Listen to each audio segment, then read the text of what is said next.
Hello दोस्तों, आप सभी को मेरी तरफ से गुड इवनिंग। आप सभी को सबसे पहले तो 2025 नव वर्ष की हार्दिक बधाई एवं शुभकामनाएं है। और इसी नव वर्ष के साथ मैं आपके लिए कुछ एक तो मैंने नया बोर्ड ये अच्छा स्टूडियो ले लिया है। अच्छे स्टूडियो पर हम पढ़ाई करेंगे। अब सर से मैंने बात की है, मेरे सर है एक पहचान के सत्यम एजुकेशन वाले, उनसे मैंने रिक्वेस्ट की, उन्होंने मुझे एक क्लासरूम दे दिया। इसमें मैं अच्छे से आपको पढ़ाऊंगा। ज्योग्राफी बाय ललित अब इसी पे ही पूरा चलेगा, ठीक है। और आज 2025 की इन्हीं शुभकामनाओं के साथ आज का जो हमारा टॉपिक है राजस्थान में जल संरक्षण। राजस्थान में जल संरक्षण को हम पढ़ेंगे। अब हमारा कंटेंट भी अच्छा आएगा और हमारे किसी प्रकार की टेक्निकल इश्यू भी नहीं आएगा। अब हम अच्छे से इस पर पढ़ाई करेंगे, ठीक है। तो आप अब मुझसे जुड़े रहे और इसी प्रकार से हम पूरा राजस्थान का भूगोल कंप्लीट करने वाले हैं। और आज की क्लास में हम पूरा राजस्थान में जल संरक्षण वाला चैप्टर कंप्लीट करेंगे, ठीक है। तो आप मुझसे इस प्रकार ही जुड़े रहे। तो सबसे पहले हम स्टार्ट करते हैं राजस्थान में जल संरक्षण, ठीक है। 1 जनवरी 2025 न्यू ईयर की आपको हार्दिक बधाई एवं शुभकामनाएं।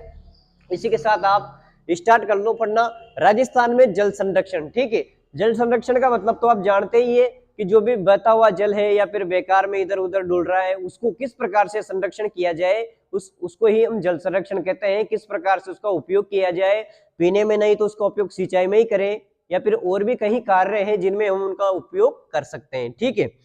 तो हम सबसे पहले इसकी रूपरेखा देखते हैं कि हम चैप्टर को किस प्रकार से पढ़ेंगे, किस प्रकार से शुरू से और अंत तक हम इस चैप्टर को लेकर चलेंगे। तो हम सबसे पहले देखेंगे कि जल संरक्षण का अर्थ क्या होता है, ठीक है। इसका अर्थ देखेंगे हम सबसे पहले, ठीक है। उसके बाद में हम जल संरक्षण की कौन कौन सी तकनीकें हैं राजस्थान में उसके बारे में देखेंगे। फिर अन्य महत्वपूर्ण बिंदुओं के बारे में हम देखेंगे। तो शुरू प्रथम स्टार्ट करते हैं हम कि जल संरक्षण क्या होता है। तो जल संरक्षण जो भी बहता हुआ जल है उसको, जो भी बहता हुआ पानी है को रोकने, उसको एक जगह रोक के और उसको उपयोग में लेना, वही होता है हमारा जल संरक्षण, ठीक है। इस प्रकार से आप सभी जानते हैं कि जल संरक्षण क्या होता है, ठीक है। इससे कोई पूछते नहीं है कि जल संरक्षण का अर्थ बताइए, ठीक है। ये तो अपने समझने के लिए है, ठीक है। तो अब हम बात करते हैं जल संरक्षण की कौन कौन सी तकनीकें हैं राजस्थान में, उनके बारे में हम बात करते हैं। तो देखो, परंपरागत रूप से भी जल संरक्षण किया जाता था। पहले परंपरा में किस प्रकार से जल संरक्षण किया जाता है उसके बारे में हम देखेंगे। और वर्तमान में किस प्रकार से नई नई तकनीकें हैं उसके बारे में हम देखेंगे, ठीक है। तो सबसे पहले हम जल संरक्षण की तकनीक को दो भागों में बांट सकते हैं, एक तो परंपरागत तकनीक और एक आधुनिक तकनीक, ठीक है। परंपरागत तकनीक में कौन कौन सी तरीके से हम जल संरक्षण करते थे। तो परंपरागत तरीके से हम नाड़ी के माध्यम से जल संरक्षण करते थे। एक एक को हम समझेंगे, अभी तो नाम देख लो। नाड़ी के माध्यम से जल संरक्षण करते थे, टोबा इसके माध्यम से भी करते थे, बावड़ी इसके माध्यम से भी करते थे, और झालरा और खड़ीन इनके माध्यम से हम जल संरक्षण करते थे। और एक बेरी या फिर कुई, आप जानते ही है, टाका या कुंड, जोहड़, तालाब या झील, ये तो परंपरागत तकनीक के उदाहरण है कि इन प्रकार से हम परंपरागत रूप में इस तरीके से हम जल संरक्षण का कार्य करते थे, ठीक है। और आधुनिक में कौन कौन से साधन है। तो बांध बना के आधुनिक में जल संरक्षण किया जाता है। बूंद बूंद या फव्वारा तकनीक के माध्यम से वर्तमान में जल संरक्षण किया जाता है, ठीक है। तो हम सबसे पहले देखते हैं कि परंपरागत तकनीकें कौन कौन सी है जिनके माध्यम से हम जल संरक्षण का कार्य करते हैं। उन सभी परंपरागत तकनीकों को हम देखेंगे। तो सबसे पहले बात करते हैं हम नाड़ी। नाड़ी क्या होता है। तो एक तालाब या पोखर होता है, ये पोखर या फिर तालाब इस तरह ये गोलाकार आकार में एक पोखर या फिर तालाब होता है, ठीक है। ये होता है नाड़ी। ये फैक्ट है, इसको याद रखना।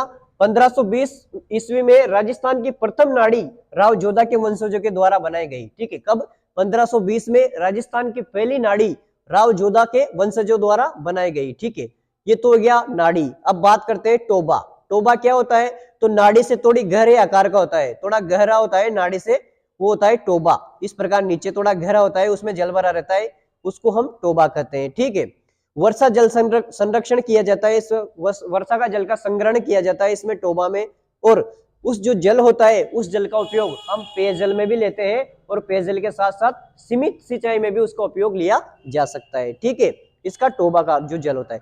बावड़ी आप जानते ही है, प्राचीनतम उदाहरण है एक तरह से बावड़ी। ऐतिहासिक विरासत है हमारी ये बावड़ी, ठीक है। जो बावड़ी है ये गोलाकार आकृति में होती है और इसमें सीढ़ियां बनी होती है। आपने देखा होगा कि सीढ़ी नुमा बावड़ियां होती है। आपने डोसा में चांद बावड़ी पड़ी होगी, उसमें सीढ़ियां हैं इस प्रकार से, उसमें सीढ़ियां बनी होती है, ठीक है। और सर्वाधिक बावड़ियां कहां पर पाई जाती है या फिर कहां पर बनी हुई है, तो बूंदी में बनी हुई है, जिसको बावड़ियों का शहर कहा जाता है। आपसे एक क्वेश्चन पूछ सकते हैं कि बावड़ियों का शहर किसे कहते हैं, तो बावड़ियों का शहर कहते हैं बूंदी को, ठीक है। तो ये याद रखना, बावड़ियों का शहर बूंदी। अब हम कुछ राजस्थान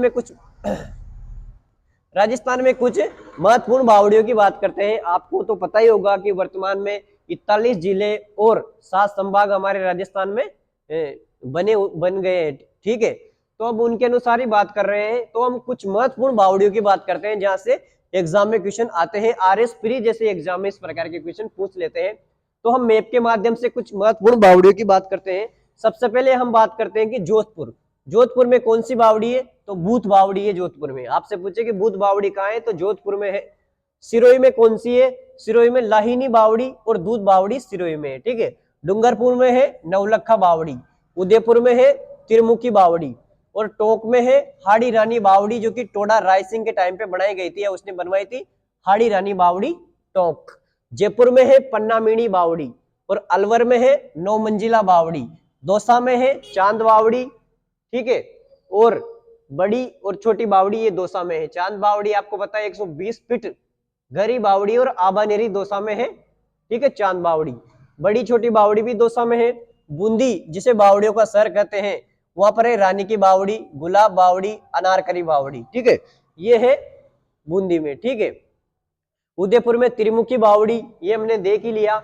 इस प्रकार से कुछ महत्वपूर्ण बावड़ियों के बारे में हमने चर्चा की कि ये वेरी इंपोर्टेंट बावड़ियां हैं जिनसे क्वेश्चन आता है एग्जाम में, ठीक है।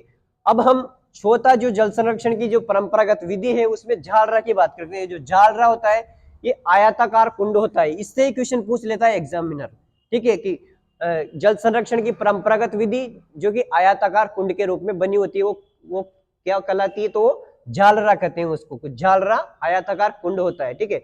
इसका उपयोग किसमें किया जाता है, इसका जो झालरा का जो पानी एकत्रित किया जाता है इसका उपयोग धार्मिक रीति रिवाज और स्नान के लिए किया जाता है। एक बात याद रखना, इसमें इसका उपयोग पानी पीने के लिए नहीं किया जाता है, यानी पेयजल के लिए इसका उपयोग नहीं किया जाता है, ठीक है। तो पानी का उपयोग धार्मिक रीति रिवाज और स्नान के लिए किया जाता है, पेयजल के लिए नहीं किया जाता है। अब हम देखते हैं कि खड़ीन या पलाया, आपको पता है हमने इसको पहले भी पढ़ लिया, बालों का स्तूपों के अंतर्गत हमने पहले भी इसको देख लिया। जो खड़ीन या पलाया है पश्चिमी राजस्थान में पालीवाल ब्राह्मणों के द्वारा निर्मित एक अस्थायी पानी की झीलें होती है जिनको हम खड़ीन या पलाया कहते हैं। हमने बालों का स्तूप वाले चैप्टर में पढ़ा था कि पालीवाल ब्राह्मणों के द्वारा निर्मित अस्थायी पानी की झीलों को खड़ीन या पलाया कहते हैं, ठीक है। उत्तरी राजस्थान में सर्वाधिक देखने को मिलती है, ठीक है। अब हम देखते हैं कि बेरी या कुई क्या होता है। जो बेरी और कुई अपने गाँव में बनी हो रहती है, हर मकान में लगभग मिलती है, सिटी में तो बेरी या कुई होती है। ये अंतरराष्ट्रीय सीमा क्षेत्रों में, मतलब अंतरराष्ट्रीय सीमा क्षेत्रों में ये देखने को मिलती है, जैसे जैसलमेर बीकानेर के क्षेत्रों में ज्यादा देखने को मिलती है। आप ये याद रखना, एक बार क्वेश्चन आया था कि अंतरराष्ट्रीय सीमावर्ती क्षेत्रों में परंपरागत रूप से जो पेयजल के लिए जो जो जल संरक्षण की तकनीकी वो है कुई या बेरी, ठीक है। ये छोटे गोलाकार के रूप में और कम घरे गड्ढे होते हैं। छोटा गोलाकार होता है और कम घरे गड्ढे होते हैं, ठीक है। और पश्चिमी राजस्थान में अंतरराष्ट्रीय सीमावर्ती क्षेत्रों में देखने को मिलती है, ठीक है। इस प्रकार से हमने बेरी या कुई के बारे में बात कर ली। एक बार हम वापस इसका रिवीजन कर लेते हैं। हम राजस्थान के जल संरक्षण के अंतर्गत जल संरक्षण की सबसे पहले अर्थ पढ़ा, फिर तकनीकें पढ़ी हमने, फिर महत्वपूर्ण बिंदु पढ़ेंगे, ठीक है। जल संरक्षण देखा हमने, बहते हुए पानी का उपयोग करना जल संरक्षण कहलाता है। तकनीके के बारे में 2 प्रकार की तकनीकें, परंपरागत तकनीक और आधुनिक तकनीक। परंपरा के अंतर्गत हमने नाड़ी, टोबा, बावड़ी, झालरा, खड़ीन, बेरी, कुई, टांका, कुंड, जोहड़, तालाब और झील, ये तो है परंपरागत। आधुनिक में हमने देखा, आधुनिक में है बूंद बूंद तरह से सिंचाई प्रणाली, ठीक है, फव्वारा तकनीक से और बांध बनाकर। सबसे पहले परंपरागत में हमने नाड़ी देखी। नाड़ी पोखर या तालाब होते हैं, पश्चिमी राजस्थान में सर्वाधिक मिलते हैं। 1520 में राजस्थान की प्रथम नाड़ी राव जोधा के वंशजों द्वारा बनाई गई। टोबा, नाड़ी से थोड़े गहरे गड्ढे होते हैं, ठीक नहीं, नाड़ी से थोड़ी गहरे होती है, ठीक है। वर्षा जल संग्रहण किया जाता है, पेयजल व सीमित सिंचाई में इसका उपयोग किया जाता है। बावड़ी गोलाकार आकृति की होती है जिसमें सीढ़ी नुमा होती है, ठीक है। सर्वाधिक बूंदी में पाई जाती है बावड़ियां, इसलिए बूंदी को बावड़ियों का शहर कहा जाता है। फिर हमने कुछ महत्वपूर्ण बावड़ियां देखी। चांद बावड़ी 120 फीट गहरी है, आबानेरी दौसा में है, अलवर में 9 मंजिला, और जयपुर में पन्ना मीणा बावड़ी, दौसा में चांद बावड़ी और बड़ी छोटी बावड़ी, बूंदी जो कि बावड़ियों का शहर है, रानी की बावड़ी, गुलाब बावड़ी, अनारकली बावड़ी, ठीक है। टोंक में है हाड़ी रानी, टोडा रायसिंह, उदयपुर में है त्रिमुखी बावड़ी और डूंगरपुर में है नवलखा बावड़ी, सिरोही में है लाहिनी बावड़ी और दूध बावड़ी, जोधपुर में है भूत बावड़ी, ठीक है। इस प्रकार से हमने कुछ महत्वपूर्ण बावड़ियां देखी। अब हम झालरा की बात करते हैं। ये आयताकार कुंड है, पानी, इसका जो पानी का उपयोग धार्मिक रीति रिवाजों और स्नान में किया जाता है, पेयजल में नहीं किया जाता है। खड़ीन या पलाया पश्चिमी राजस्थान में पालीवाल ब्राह्मणों के द्वारा निर्मित जो अस्थायी पानी की झीलें होती है उसको खड़ीन या पलाया कहते हैं। उत्तरी जैसलमेर में सर्वाधिक मिलती है। अब हमने बेरी या कुई देखी, अंतरराष्ट्रीय सीमावर्ती क्षेत्रों में बीकानेर जैसलमेर में मिलती है। छोटे गोलाकार या फिर कम गहरे गड्ढे होते हैं। इस प्रकार से हमने कुछ तकनीकों के बारे में देखा। अब हम और तकनीक की बात करते हैं। हमारी जो तकनीकें चल रही थी हमारी, ठीक है, तो हम अब टाका या कुंड की बात करते हैं कि जो टाका या कुंड क्या होता है। हमारी परंपरागत तकनीक चल रही थी। परंपरागत तकनीक के अंतर्गत हम अब 7वां नंबर पे देखेंगे टाका या फिर कुंड क्या होता है। टाका या फिर कुंड किसे कहते हैं, ठीक है।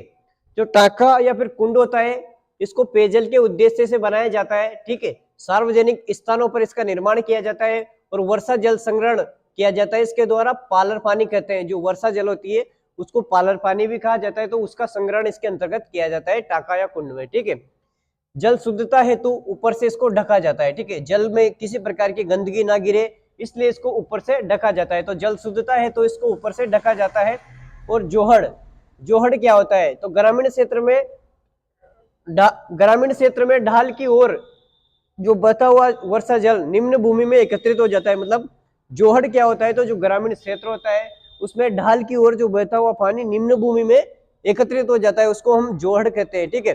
जोहड़ पद्धति को पुनर्जीवित करने का श्रेय श्री राजेंद्र सिंह को जाता है, ठीक है। राजेंद्र सिंह का संबंध अलवर से है, अलवर के रहने वाले हैं, ठीक है। तो जोहड़ पद्धति को पुनर्जीवित करने का श्रेय श्री राजेंद्र सिंह को जाता है। इनको जोहड़ वाले बाबा भी कहते हैं, ठीक है। क्या कहते हैं इनको जोहड़ वाले बाबा के नाम से जाना जाता है, इनको जोहड़ वाले बाबा कहते हैं। और रमन मैग्सेसे अवार्ड जो कि एशिया का सर्वाधिक नोबल पुरस्कार है, जो कि इनको मिला हुआ है, रमन मैग्सेसे अवार्ड जो कि एशिया का नोबल पुरस्कार है जो को इनको मिला हुआ है, ठीक है। अब हम तालाब की बात करते हैं। तालाब क्या होता है, तो ये तो कृत्रिम या फिर प्राकृतिक जलाशय होते हैं, यानी प्रकृति के द्वारा भी ये निर्मित हो जाते हैं और हम इनको बनाते भी हैं, ठीक है। तो कृत्रिम या फिर प्राकृतिक जलाशय होते हैं, इनका विस्तार होता है 1 वर्ग मीटर से और 2 हेक्टेयर के मध्य इनका विस्तार होता है। कितना होता है इनका विस्तार, 1 वर्ग मीटर से 2 हेक्टेयर तक इनका विस्तार होता है। वर्ष में 4 माह तक जल उपलब्ध होता है। जो तालाब है उन तालाब से एक वर्ष में 4 माह तक जल उपलब्ध होता है हमें, ठीक है। 4 माह तक तो इनसे सिंचाई हो सकती है आराम से। प्रमुख तालाब, अब प्रमुख तालाब की बात करते हैं। राजस्थान में कौन कौन से महत्वपूर्ण तालाब है, तो पदम तालाब, जंगली तालाब, काला तालाब, सुख तालाब, ये सब रणथंभौर में, ठीक है। लोकेशन याद रखना, ये कहाँ है, रणथंभौर में। दूसरा है सरेरी तालाब, खारी तालाब और बील, ये सब भीलवाड़ा में। सरेरा और खारी, सरेरा तालाब और खारी तालाब ये भीलवाड़ा में, ठीक है। फिर हम झील की बात करते हैं कि जो झील क्या होती है, तो चारों ओर से स्थलीय भाग से घिरी हुई होती है, उसको जल कहते हैं, झील कहते हैं, ठीक है। जो चारों ओर से स्थलीय भाग से घिरी होती है उसको झील कहते हैं। मतलब ये झील होती है चारों ओर से स्थलीय भाग से घिरी होती है, ठीक है। स्थलीय भाग से वर्षा या नदी जल से ये निर्मित होती है। जो झील होती है वो वर्षा और नदी जल से निर्मित किया जाता है। सर्वाधिक झीलें आपको पता है उदयपुर में पाई जाती है, इसलिए उसको लेक सिटी कहते हैं। राजस्थान के लेक सिटी उदयपुर, ठीक है। नोट लगा के कुछ पॉइंट याद रखने, कुछ फैक्ट याद रखने, आपको कुछ ये याद रखने। राष्ट्रीय झील संरक्षण परियोजना, राष्ट्रीय झील संरक्षण परियोजना के बारे में देखते हैं हम। तो राष्ट्रीय झील संरक्षण परियोजना कब शुरू की गई, तो 1 अप्रैल 2016 को राष्ट्रीय झील संरक्षण परियोजना शुरू की गई। ये परियोजना मोस्ट है इसलिए आप याद रखना। राष्ट्रीय झील संरक्षण परियोजना 1 अप्रैल 2016 से शुरू की गई। राष्ट्रीय झील संरक्षण परियोजना, तो राष्ट्रीय झील संरक्षण परियोजना 1 अप्रैल 2016 से इसको शुरू की गई।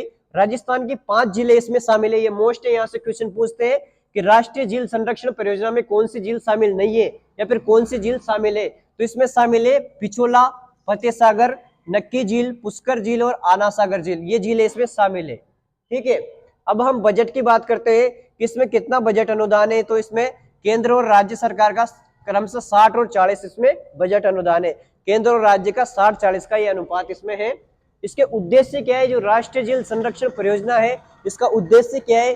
तो इसका उद्देश्य धार्मिक कार्यों और मत्स्य पालन और पेयजल सिंचाई का इसका उद्देश्य है। ठीक है, अब हम आधुनिक विधियों की बात करते हैं। जो जल संरक्षण की हमारी दो प्रकार की विधियां हम पढ़ रहे हैं, परंपरागत और आधुनिक विधियां। ठीक है, तो अब इसमें हम आधुनिक विधियों की बात करते हैं। ठीक है, आधुनिक विधियों में डैम या फिर बांध, बहते हुए पानी को रोककर, जो डैम या बांध क्या होता है? तो बहते हुए पानी को रोककर विभिन्न उद्देश्यों को पूरा करना। वो उद्देश्य कौन कौन से? सिंचाई में, पेयजल में और जल विद्युत में। ठीक है, तो बहते हुए पानी को रोककर और विभिन्न उद्देश्यों जैसे पेयजल, सिंचाई और जल विद्युत में उसका उपयोग करना, ये डैम होता है। डैम इस प्रकार से इसका बनाए जाते हैं इस उद्देश्य से। अब फव्वारा या बूंद बूंद परियोजना क्या है? तो फव्वारा है और बूंद बूंद परियोजना है, इसको नर्मदा नहर में अनिवार्य रूप से लागू किया गया। ठीक है, जो फव्वारा या फिर बूंद बूंद परियोजना है, इसको नर्मदा नहर में अनिवार्य रूप से लागू किया गया। इजराइल से ये ग्रहण किया गया। जो फव्वारा या फिर जो बूंद बूंद परियोजना है, बूंद बूंद या फव्वारा के माध्यम से सिंचाई की जाती है, ये परियोजना हमने इजराइल से ग्रहण किया और नर्मदा नहर में इसको अनिवार्य रूप से लागू किया गया। अब कुछ अन्य महत्वपूर्ण बिंदुओं की बात करते हैं। कुछ अन्य महत्वपूर्ण बिंदु है जिसमें कुछ परियोजनाएं हैं, जिसमें पहली है स्वजल धारा परियोजना। इसको शुरू किया गया था 2002 में। कब किया गया था? स्वजल जलधारा परियोजना को 2002 में शुरू किया गया था और केंद्र सरकार द्वारा संचालित है और ग्रामीण क्षेत्रों में पेयजल आपूर्ति के उद्देश्य से इसको शुरू किया गया। ठीक है, जो भी गाँव ग्रामीण क्षेत्र है उसमें केंद्र सरकार पेयजल उपलब्ध करवाने के लिए इसको शुरू कर रही है। और दूसरी है जल स्वावलंबन योजना। जो जल स्वावलंबन योजना है, इस जल स्वावलंबन योजना को 27 जनवरी 2016 को शुरू किया गया। कहां से किया गया? तो इसको गर्दनखेड़ी गांव झालावाड़, ठीक है, गर्दनखेड़ी गांव झालावाड़ से इसको शुरू किया गया। इसका उद्देश्य तालाब या कुएं का जलस्तर बढ़ाना, चरागाहों को विकसित करना और कृषि का उत्पादन बढ़ाना। ठीक है, इसको 4 चरणों में शुरू किया गया। जो स्वजलधारा परियोजना है, इसको 4 चरणों में शुरू किया गया। वो 4 चरण कौन से हैं हम देखेंगे।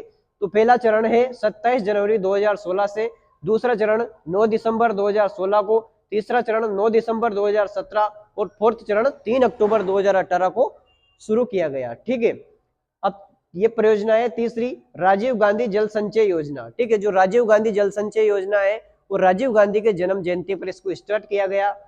20 अगस्त 2019 राजीव गांधी की जयंती पर इसको शुरू किया गया और सेकंड चरण 20 मार्च 2023 को शुरू किया गया। ठीक है, पहला चरण तो 20 अगस्त 2019, ठीक है, राजीव गांधी की जयंती पर। दूसरा चरण 22 मार्च 2023 को शुरू किया गया। उद्देश्य क्या है? तो वर्षा जल संग्रहण, भूजल स्तर को उठाना और सिंचाई के उद्देश्य से इसको शुरू किया गया। ठीक है, तो इस प्रकार से हमने कुछ योजनाएं देखी। इनके बारे में हम एक बार और रिवीजन कर लेते हैं। टांका या कुंड क्या होता है? तो पेयजल के उद्देश्य से सार्वजनिक स्थानों पर बनाए जाते हैं। वर्षा जल संग्रहण या पालर पानी का इसमें उपयोग के लिए किया जाता है, इसको संग्रहण के लिए बनाई गई। जल शुद्धता है तो ऊपर से इसको ढका जाता है। जोहड़ क्या होता है? तो ग्रामीण क्षेत्र में ढाल की ओर बहता हुआ वर्षा जल निम्न भूमि में एकत्रित हो जाता है, जिसको हम जोहड़ कहते हैं। जोहड़ पद्धति को पुनर्जीवित करने का श्रेय श्री राजेंद्र सिंह अलवर को जाता है। जो राजेंद्र सिंह अलवर है, इनको जोहड़ वाले बाबा के नाम से भी जाना जाता है। रमन मैग्सेसे अवार्ड, एशिया का नोबेल पुरस्कार इनको दिया गया। तालाब क्या होता है? तो कृत्रिम या प्राकृतिक जलाशय है। विस्तार 1 वर्ग मीटर से 2 हेक्टेयर तक होते हैं। ये वर्ष में 4 माह जल उपलब्ध होता है। जो तालाब है, इन तालाबों से वर्ष में 4 माह जल उपलब्ध होता है। प्रमुख तालाब पदम तालाब, जंगली तालाब, काला तालाब और सुख तालाब ये रणथंभौर में है और सरेरी तालाब और खारी तालाब भीलवाड़ा में है। अब झील की बात करते हैं। तो झील क्या होती है? तो चारों ओर से स्थलीय भाग से गिरी भूमि को झील कहते हैं, या फिर चारों ओर से स्थलीय भाग से घिरा होता है झील। वर्षा नदी से निर्मित, ठीक है, वर्षा जल या फिर नदी जल से ये निर्मित होती है। सर्वाधिक झीलें उदयपुर में पाई जाती है, जिसको लेक सिटी कहते हैं। राष्ट्रीय झील संरक्षण परियोजना की बात करें तो 1 अप्रैल 2016 से ये शुरू की गई। राजस्थान की 5 जिले पिछोला, फतेह सागर और पुष्कर, नक्की, आना सागर इसमें शामिल है। बजट केंद्र राज्य का 60-40 है। उद्देश्य धार्मिक कार्यों, मत्स्य पालन और पेयजल के सिंचाई के लिए इसको बनाया गया। आधुनिक विधियां, डैम या बांध बहते हुए पानी को रोककर विभिन्न उद्देश्यों को पूरा करना। वो उद्देश्य जैसे सिंचाई, पेयजल और जल विद्युत के उद्देश्य से इसको बनाना, उसके लिए इसको बनाया गया। ठीक है, बनाया जाता है। फव्वारा या बूंद बूंद तकनीक की बात करें तो नर्मदा नहर में ये अनिवार्य रूप से शुरू किया गया और इजराइल से ये प्रणाली हमने ग्रहण की। अन्य महत्वपूर्ण बिंदुओं की बात करें, स्वजल धारा परियोजना 2002 में शुरू की गई। केंद्र सरकार के द्वारा ग्रामीण क्षेत्रों में पेयजल आपूर्ति के लिए इसको शुरू किया गया। जल स्वावलंबन योजना 27 जनवरी 2016 को इसको शुरू किया गया और राजस्थान के झालावाड़ के गर्दनखेड़ी गांव से इसको शुरू किया गया। इसका उद्देश्य तालाब कुएं जलस्तर तालाबों कुएं का जलस्तर बढ़ाना, चारागाह भूमि का विकास करना और कृषि उत्पादन बढ़ाना। ठीक है, इसको 4 चरणों में शुरू किया गया। फर्स्ट चरण 27 जनवरी 2016, सेकंड चरण 9 दिसंबर 2016, थर्ड चरण 9 दिसंबर 2017, फोर्थ चरण 3 अक्टूबर 2018। राजीव गांधी जल संचय योजना 20 अगस्त 2019 को राजीव गांधी की जयंती पर इसको शुरू किया गया। इसका सेकंड चरण 22 मार्च 2023 को शुरू हुआ। इसका उद्देश्य वर्षा जल संग्रहण, भूजल स्तर को बढ़ाना और कृषि उत्पादन बढ़ाना, सिंचाई के उद्देश्य से इसको शुरू किया गया।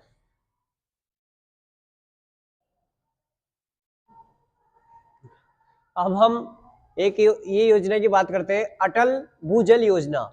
जो अटल भूजल योजना है, भारत के 7 राज्यों तथा राजस्थान के 17 जिलों में इसको लागू किया गया। ठीक है, इसकी शुरुआत कब की गई? 1 अप्रैल 2020 को इसकी शुरुआत की गई।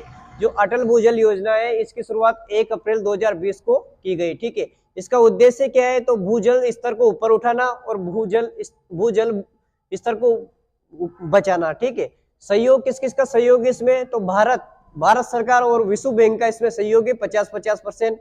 देश के 7 राज्यों में क्रम से राजस्थान, हरियाणा, यूपी, एमपी, गुजरात, महाराष्ट्र और कर्नाटक में इसको शुरू किया गया। ठीक है, राज्य जल नीति 18 फरवरी 2010 को आई थी। भूमिगत जल संसाधनों का मूल्यांकन करें तो 2020 तक 295 जल ब्लॉक थे, 2022 में 302 जल ब्लॉक थे। ठीक है, अब हम क्रम से क्षेत्र, जल उपयोग और संख्या की बात करते हैं। तो सबसे पहला क्षेत्र है अति दोहित या शोषित क्षेत्र। इसमें जल उपयोग 100% होता है। 203 इनकी संख्या है जल ब्लॉकों की। ठीक है, ब्लॉकों की संख्या है 203 और 2022 में थी 219। ठीक है, और गंभीर क्षेत्र में 90 से 100% जल उपयोग होता है। इसमें संख्या जल ब्लॉकों की 23, 2022 में 22। ठीक है, अर्ध गंभीर में 70 से 90% जल उपयोग होता है, 29 ब्लॉक और 2022 में 22 ब्लॉक। सुरक्षित क्षेत्र में लेस देन 70% से कम 37 ब्लॉक और 2022 में 38 ब्लॉक। लवणीय में इसका कोई जल उपयोग नहीं है, 3 ब्लॉक, इसमें 3 ब्लॉक। ठीक है, 2022 से पहले 3 ब्लॉक थे और 2022 में भी 3 ब्लॉक। ठीक है, और टोटल ये 295 ब्लॉक हो गए। 295 तो ब्लॉक ये हो गए। ठीक है, और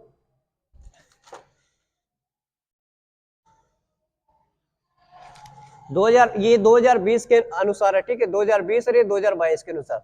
तो 2020 में 295 जल ब्लॉक और 2022 में 302 जल ब्लॉक। इसमें 2024 में 23 में अगर अपडेट हुआ तो अपडेट हमें आपको कमेंट बॉक्स में बता दूंगा बाद में। ठीक है, अब हम बात करते हैं अंतर्राष्ट्रीय जल दिवस कब मनाया जाता है? तो 23 मार्च। इस जो 2024 का अंतर्राष्ट्रीय जल दिवस था, उसकी थीम क्या थी? तो शांति के लिए जल। जो 2024 का जो जल दिवस था 23 मार्च को मनाया था, उसकी जो थीम थी शांति के लिए जल। ठीक है, ये थीम है शांति के लिए जल। और एक याद रखो आप, जल प्रदूषण निवारण एवं नियंत्रण अधिनियम 1974। इस प्रकार से हमने आज जल संरक्षण वाला चैप्टर कंप्लीट कर लिया है। एक बार इसका रिवीजन कर लेते हैं। अटल भूजल योजना भारत के 7 राज्यों में, राजस्थान के 17 जिलों में। शुरुआत 1 अप्रैल 2020 से। उद्देश्य भूजल स्तर को उठाना और भूजल को में सुधार करना। सहयोग भारत सरकार तथा विश्व बैंक का 50-50%। ठीक है, देश के 7 राज्यों जैसे क्रम से राजस्थान, हरियाणा, यूपी, एमपी, गुजरात, महाराष्ट्र और कर्नाटक में इसको शुरू किया गया। राज्य जल नीति 18 फरवरी 2010। भूमिगत जल संसाधनों का मूल्यांकन 2020 में 295 जल ब्लॉक, 2022 में 302। ठीक है, क्षेत्र अति दोहित क्षेत्र या शोषित क्षेत्र में 100% जल उपयोग 203 ब्लॉक और 2022 में 219। गंभीर में 90 से 100% उपयोग 23 जल ब्लॉक 20 में और 22 जल ब्लॉक 2022 में। अर्ध गंभीर में 70 से 90% उपयोग और 29 ब्लॉक 2020 में, 22 2022 में। सुरक्षित में लेस देन 70 37 ब्लॉक 20 में और 22 में 38 ब्लॉक, लवणीय में 3 ब्लॉक 2020 में और 3 ब्लॉक 2022 में। इस प्रकार से 295 ब्लॉक 2020 में और 302 ब्लॉक 2022 में। अंतर्राष्ट्रीय जल दिवस 23 मार्च, इसकी थीम थी शांति के लिए जल और जल प्रदूषण निवारण एवं नियंत्रण अधिनियम 1974।